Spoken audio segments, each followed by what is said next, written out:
नमस्कार भक्तों, देव महिमा में आप सभी का स्वागत है। आज मैं आपको वामन जयंती व्रत कथा सुनाऊंगी। भाद्रपद मास के शुक्ल पक्ष की द्वादशी तिथि को वामन द्वादशी या वामन जयंती के रूप में मनाया जाता है।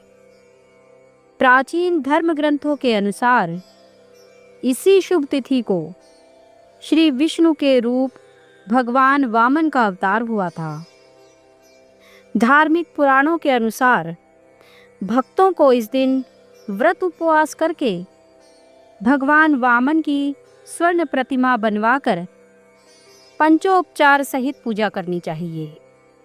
जो भक्त श्रद्धा भक्ति पूर्वक इस दिन भगवान वामन की पूजा करते हैं, उनके सभी कष्ट दूर होते हैं।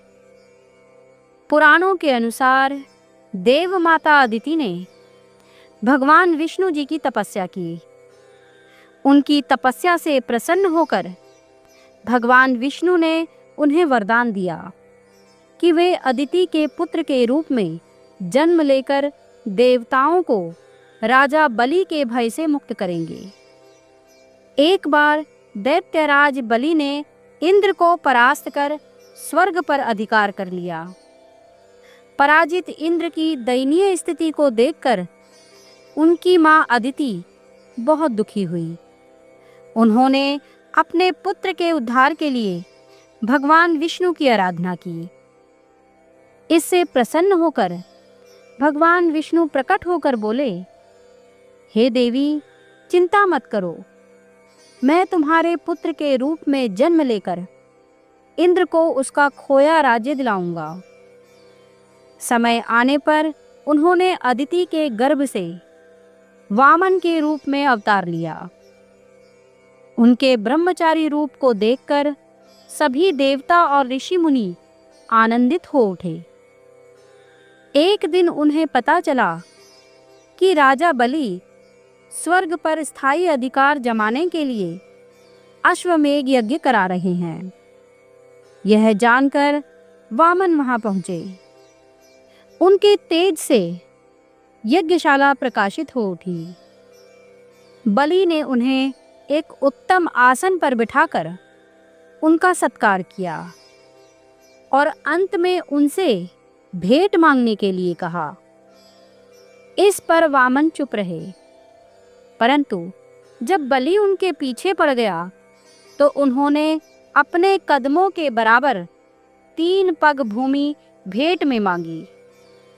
बलि ने उनसे और अधिक मांगने का आग्रह किया, परंतु वामन अपनी बात पर अड़े रहे।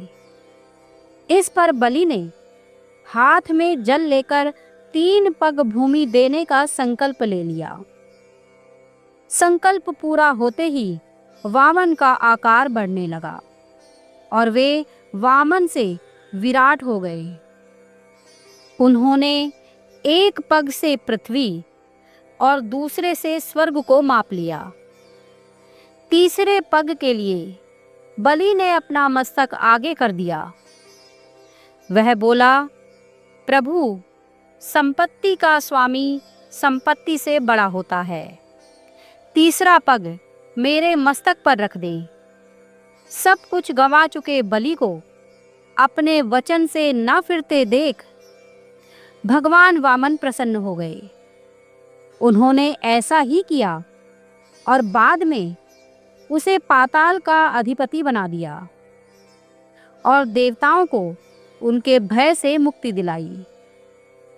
वामन जयंती पर भगवान विष्णु के वामन अवतार की पूजा की जाती है, जिससे भक्तों के जीवन से अहंकार समाप्त होता है, आत्मबल बढ़ता है और सभी मनोकामनाएं पूरी होती हैं। वामन अवतार का उद्देश्य राजा बलि के अहंकार को दूर करके तीनों लोकों में धर्म और संतुलन की पुनः स्थापना करना था। भक्त इस दिन पूजा पाठ और दान करके भगवान विष्णु की कृपा प्राप्त करते हैं। तो भक्तों, आप सभी पर माता लक्ष्मी सहित भगवान श्री हरि विष्णु की कृपा बनी रहे और आप सभी का जीवन मंगलमय हो।